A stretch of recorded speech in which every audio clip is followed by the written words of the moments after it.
Breaking news చూస్తున్నారు. BRS నేతలతో కేసీఆర్ కీలక భేటీ ప్రారంభమైంది. పార్టీ బలోపేతంపై నేతలకు డైరెక్షన్స్ ఇవ్వబోతున్నారు కేసీఆర్. సంస్థాగత నిర్మాణం, సభ్యత్వ నమోదు, జేహెచ్ఎంసీ ఎన్నికలపై అనుసరించాల్సిన వ్యూహాలపై చర్చించబోతోంది బీఆర్ఎస్ అధిష్టానం. బండి వ్యవహారంపై మీటింగ్లో కీలకమైన చర్చకొచ్చే అవకాశం ఉంది. పార్టీ అనుసరించాల్సిన వ్యూహాలపై డైరెక్షన్స్ ఇవ్వబోతున్నారు బీఆర్ఎస్ అధినేత. ఇక నుంచి నేతలంతా ప్రజాక్షేత్రంలోనే ఉండాలంటూ ఆదేశాలు జారీ చేస్తుంది ఇప్పటికే హైకమాండ్.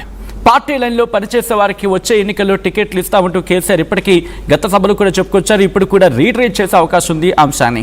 ఇక పార్టీ లైన్ దాటొద్దంటూ బీఆర్ఎస్ నేతలకు కేసీఆర్ అల్టిమేటం జారీ చేశారు.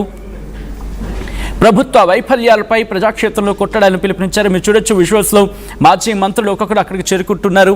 మాజీ మంత్రులు సబితా, తలసాని శ్రీనివాస్ యాదవ్తో పాటు ఇంకొంతమంది కీలక నేతలు కూడా అక్కడికి చేరుకుంటున్నారు. ప్రస్తుత ఎమ్మెల్యేలు, మాజీ ఎంపీలు అక్కడికి చేరుకున్నారు. గంగుల కమలాకర్, మాజీ మంత్రి, వీళ్ళందరూ కూడా ఆ విజువల్లో మీరు చూడొచ్చు. మాజీ మంత్రి సబితా ఇంద్రారెడ్డి కూడా అక్కడ చేరుకున్నారు.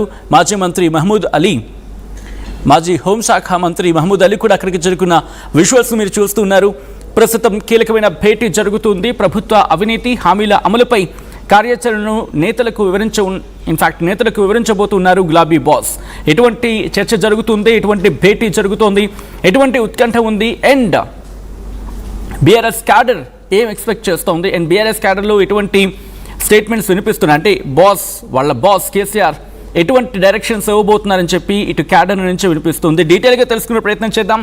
మా ప్రతినిధి మధు అప్డేట్స్ అందించేందుకు సిద్ధంగా ఉన్నారు. క్లోజ్ అబ్జర్వేషన్ చేస్తున్నారు. భేటీకి సంబంధించి మధు దగ్గరికి వెళ్ళే ప్రయత్నం చేస్తున్నారు. మధు, గులాబీ బాస్ ఈరోజు పార్టీ నేతలతో భేటీ వెనకాల ఆంతర్యం ఏంటి? ఎటువంటి డిస్కషన్స్ జరగబోతున్నాయి?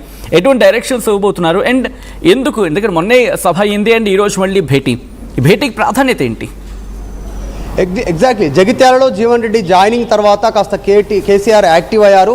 పార్టీ నిర్మాణం పైన దృష్టి పెడతా ఉన్నారు. తర్వాత బీఆర్ఎస్ పార్టీ హెడ్ క్వార్టర్స్లో కీలక సమావేశం ఏర్పాటు చేశారు. అక్కడ కేసీఆర్ క్లాస్ తీసుకున్నారు బీఆర్ఎస్ పార్టీకి సంబంధించిన నాయకులకు సంబంధించి. పార్టీతో అంటీ ముట్టనట్టుగా ఉంటున్నటువంటి వారికి సీరియస్ వార్నింగ్ ఇచ్చారు మొన్ననే. తర్వాత మొన్న రాష్ట్ర కమిటీని కూడా రద్దు చేశారు. స్టేట్ బాడీ మినహాయించి మొత్తం రాష్ట్ర వ్యాప్తంగా ఉన్న అన్ని కమిటీలను రద్దు చేశారు. పార్టీ నిర్మాణం పైన దృష్టి పెట్టారు. త్వరలోనే పార్టీ మెంబర్షిప్ డ్రైవ్ స్టార్ట్ కానుంది. మెంబర్షిప్ డ్రైవ్ కూడా కేవలం ఏదో నామకే వాస్తే ఏదో నెంబరింగ్ కోసం మెంబర్షిప్ చేయడం కాదు, పార్టీకి అనుబంధంగా నడిచేటువంటి వారి కోసం పార్టీ మెంబర్షిప్ ఉండాలి. అట్లాంటి వారిని యాక్టివ్ చేయాలనేటువంటిది కీలక ఆదేశాలు ఇచ్చారు మొన్ననే. ఈసారి 10th, ఇంటర్మీడియట్, డిగ్రీ ఈ స్థాయి నుంచే పెద్ద ఎత్తున కమిటీలు ఉండనున్నాయి. కాలేజీలు పెద్ద ఎత్తున గ్రౌండ్లో గ్రామ, మండల, నియోజకవర్గ, జిల్లా స్థాయి వరకు పార్టీని బలోపేతం చేసే దృష్టిగా ఆయన దృష్టి కేంద్రీకరించారు. 2.5 సంవత్సరాలు కంప్లీట్ అయింది కాంగ్రెస్ అధికారంలో వచ్చి. ఇక్కడి నుంచి ప్రజాక్షేత్రంలో ప్రభుత్వ అనుసరిస్తున్నటువంటి ప్రజా వ్యతిరేక విధానాలపైన పోరాటాలకు సిద్ధంగా ఉండాలి. ధర్నాలు, ర్యాలీలు, ప్రజల తరఫున వచ్చిన పెద్ద ఎత్తున నిరసన కార్యక్రమాల్లో పాల్గొనాలి. తర్వాత నియోజకవర్గ లెవెల్లో పెద్ద ఎత్తున సమావేశాలు ఉండాలనేటువంటిది కీలకంగా మొన్ననే సూచించారు. ఇక ఈరోజు సమావేశంలో కేటీఆర్, హరీష్ రావు, మాజీ మంత్రులు, ఎమ్మెల్యేలు, ఎమ్మెల్సీలు, పార్టీ జనరల్ సెక్రటరీలు, తర్వాత కీలకమైనటువంటి నాయకులంతా హాజరయ్యారు. ఈసారి కేసీఆర్ టార్గెట్ అంతా కూడా తెలంగాణలో వచ్చేటువంటి ఎన్నికల్లో మళ్ళీ బీఆర్ఎస్ను అధికారంలోకి తీసుకొచ్చేటువంటి దిశగా పార్టీ నిర్మాణం పైన దృష్టి పెట్టారు. ఇప్పటి నుంచి కేసీఆర్ చాలా యాక్టివ్గా ఉండనున్నారు. రెగ్యులర్గా మానిటరింగ్ చేస్తున్నారు. పార్టీతో అంటీ ముట్టనట్టు వ్యవహరిస్తున్న నాయకులు ఎవరు, మిగతా పార్టీ నాయకులతో సత్సంబంధాలు కొనసాగిస్తున్న వారు ఎవరు, పార్టీకి కార్యక్రమాల్లో దూరంగా ఉంటున్న వారు ఎవరు, ఇప్పటికే వారి దగ్గర నుంచి సంబంధించిన లిస్టు తీసుకున్నారు. వారికి సీరియస్ వార్నింగ్ ఇవ్వనున్నారు ఈరోజు కూడా మళ్ళీ కేసీఆర్. దాంతోపాటు వచ్చేటువంటి పరిషత్, జెడ్పీటీసీ, ఎంపీటీసీ ఎన్నికలకు సంబంధించినటువంటి విషయంలో పార్టీ ఎట్లా వ్యూహాత్మకంగా ముందుకు వెళ్ళాలి, తర్వాత ప్రభుత్వ అవినీతి కార్యక్రమాలను ఎట్లా గ్రౌండ్ లెవెల్లో ప్రజలకు చేరవేయాలి, తర్వాత ప్రభుత్వం ఇచ్చిన హామీల అమలు విషయంలో ఎట్లా ఒత్తిడి చేయాలి, ఈ అంశాలపైన కార్యాచరణ రూపొందించనున్నారు కేసీఆర్, బీఆర్ఎస్ సుప్రీం. దాంతోపాటు కీలకంగా మరికొన్ని అంశాలు ఈ మధ్యకాలంలోనే 5 రాష్ట్రాల ఎన్నికల ఫలితాలపైన కూడా కేసీఆర్ వీరందరికీ దిశానిర్దేశం చేరున్నారు. పశ్చిమ బెంగాల్లో వచ్చినటువంటి తీర్పు, అక్కడ 3 పర్యాయాలు మమతా బెనర్జీ అధికారంలో ఉన్న సందర్భంలో గ్రౌండ్లో ఉన్నటువంటి వ్యతిరేకతను గుర్తించలేకపోవడం, ఏ రకంగా అక్కడ ప్రజలకు దూరమయ్యారు. సో అట్లా ఏ అంశాలు దోహదం చేశాయి గతంలో మనకు, ఈసారి యాక్టివ్గా ఉండాలంటే ఇట్లా అనేటువంటిది దిశానిర్దేశం చేయనున్నారు. తర్వాత తమిళనాడులో అనూహ్యంగా విజయ్ ఎట్లయితే అధికారం చేపట్టారో జెన్జీని కలుపుకొని ప్రజలను మనసు ఎట్లా చూరగొన్నారో, సామాన్యులకు టికెట్లు ఇచ్చారో, సో ఆ రకంగా పార్టీ ముందడుగు వేసే అవకాశం ఉంది. సో పార్టీ కోసం కష్టపడేటువంటి వారికి మాత్రమే టికెట్స్, పార్టీ కార్యక్రమాల్లో లేనటువంటి వారికి సరే టికెట్స్ ఇచ్చేది లేదంటూ కేసీఆర్ సీరియస్ వార్నింగ్ ఇస్తున్నట్టుగా తెలుస్తూ ఉంది. దాంతోపాటు బండి సంజయ్ సంబంధించినటువంటి కొడుకు భగీరథ అంశంలో రాష్ట్ర ప్రభుత్వం వ్యవహరిస్తున్నటువంటి తీరు, కేసు, పర్యాయపదాలు వీటన్నిటిపైన ఫోకస్ చేయనున్నారు. త్వరలోనే బీజేపీ, మొన్ననే మోదీ వచ్చారు, త్వరలోనే పెద్ద ఎత్తున కార్యాచరణ తీసుకొనుంది బీజేపీ తెలంగాణలో అధికారం కోసం. దా విషయంలో ఎట్లా అడ్డుకట్ట వేయాలి, ఎట్లా ముందుకు పోవాలి బీఆర్ఎస్ అనేటువంటి అంశాలను ఫోకస్ చేయనున్నట్టుగా తెలుస్తూ ఉంది. కేసీఆర్ సీరియస్ వార్నింగ్ ఇస్తూ ఉన్నారు ఎమ్మెల్యేలకు, మాజీ మంత్రులకు, గతంలో ఉన్నటువంటి పనిచేయని నాయకులందరూ కూడా. సో ఈసారి దాదాపు వచ్చేటువంటి ఎన్నికల్లో 2028 డిసెంబర్ చివరి నాటికి ఎన్నికలు జరుగుతాయి కాబట్టి ఆ ఎన్నికల్లో ఖచ్చితంగా పార్టీని అంటిపెట్టుకొని పార్టీ లైన్లో పనిచేస్తున్న వారికే పెద్దపీట ఉంటుంది. అలా కాకుండా ఎంత పెద్ద స్థాయిలో ఉన్నా, ఏ నాయకుడినా పక్కన పెట్టడానికి పార్టీ సిద్ధంగా ఉంది అనేటువంటిది కేసీఆర్ సూచన చేయనున్నట్టుగా తెలుస్తూ ఉంది. మనం చూస్తూ ఉన్నాం ఇప్పటికే పూర్తి స్థాయి బాధ్యతలు కేటీఆర్కి అప్పచెప్పారు. ఇప్పటికే వర్కింగ్ ప్రెసిడెంట్ కూడా కేటీఆర్ మొన్న స్టేట్ బాడీ మొత్తం అన్ని కమిటీలను రద్దు చేసిన తర్వాత ఒక స్టేట్ కమిటీ మాత్రమే ఉంది, స్టేట్ బాడీ మాత్రమే ఉంది. మిగతా అన్ని బాధ్యతలను అంటే గ్రామ, మండల, నియోజకవర్గ, జిల్లా స్థాయి వరకు పూర్తి బాధ్యతలు కేటీఆర్కి అప్పచెప్పారు కుమారుడికి.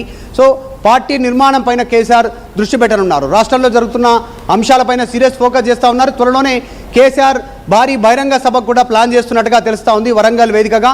దానికి సంబంధించి కూడా కార్యాచరణ రూపొందించేటువంటి అవకాశం ఉంది. తర్వాత ఎన్నికలు దగ్గర పడుతున్న సందర్భంలో కేసీఆర్ బస్సు యాత్ర ఉండే అవకాశం ఉంది, బహిరంగ సభలు ఉండే అవకాశం ఉంది వచ్చే 1 year తర్వాత. దానికి సంబంధించి కూడా ఇప్పటి నుంచే కార్యాచరణ సిద్ధంగా ఉంది. తర్వాత కేటీఆర్ పాదయాత్ర కూడా ఉండేటువంటి అవకాశం ఉంది. వీటన్నిటిపైన ఫోకస్ చేస్తూ ఉన్నారు.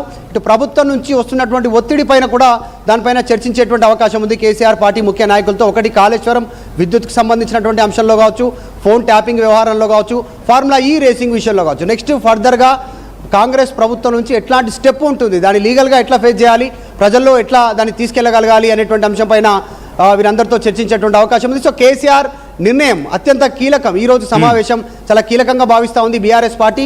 నరేంద్ర మోదీ హైదరాబాద్ వచ్చి అభివృద్ధి కార్యక్రమాలు చేసి భారీ బహిరంగ సభ ద్వారా ఆయన అనౌన్స్మెంట్ చేసి వెళ్ళిపోయిన తర్వాత జరుగుతున్నటువంటి పరిణామాలపైన కేసీఆర్ కీలకంగా దిశానిర్దేశం చేసేటువంటి అవకాశం ఉంది. సో త్వరలోనే అన్ని కమిటీలను పెద్ద స్థాయిలో నియామకం చేసిన తర్వాత జిల్లా ఇన్ఛార్జీలతో సహా మండల గ్రామ స్థాయి వరకు పెద్ద ఎత్తున కొత్త వారికి, మొదటి నుంచి ఉద్యమంలో కీలకంగా ఉన్నటువంటి వారికి, పార్టీని మొదటి నుంచి నమ్ముకొని ఉన్నటువంటి వారికి ప్రాధాన్యత ఇవ్వనున్నట్టుగా తెలుస్తూ ఉంది.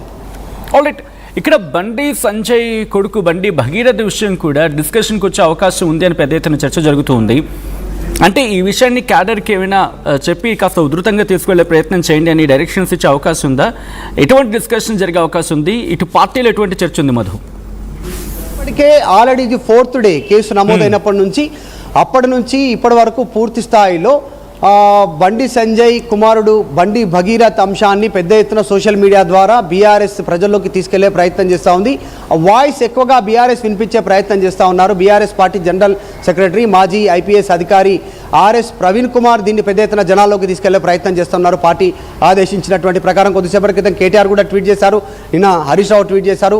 మొత్తం మహిళా నాయకురాలు ఇదే కార్యక్రమం 2 రోజుల నుంచి మహిళా ఉమెన్ కమిషన్ చైర్మన్ని కలిసి వినతిపత్రం ఇచ్చారు. తర్వాత కమిషనర్ని కలిశారు, నిరసన వ్యక్తం చేస్తూ ఉన్నారు. పెద్ద ఎత్తున రాష్ట్ర వ్యాప్త ఆందోళనకు కూడా పిలుపునివ్వడానికి బీఆర్ఎస్ పార్టీ సిద్ధమైంది. ఇప్పటి వరకు లీగల్ బ్యాటిల్ కొంతవరకు రిప్రజెంటేషన్స్ ఇవ్వడము, డిమాండ్ చేయడము ఇక్కడ వరకు ఉంటే దీన్ని రాష్ట్ర వ్యాప్త ఆందోళనకు బీఆర్ఎస్ పిలుపునివ్వడానికి సిద్ధమవుతున్నట్టుగా తెలుస్తూ ఉంది.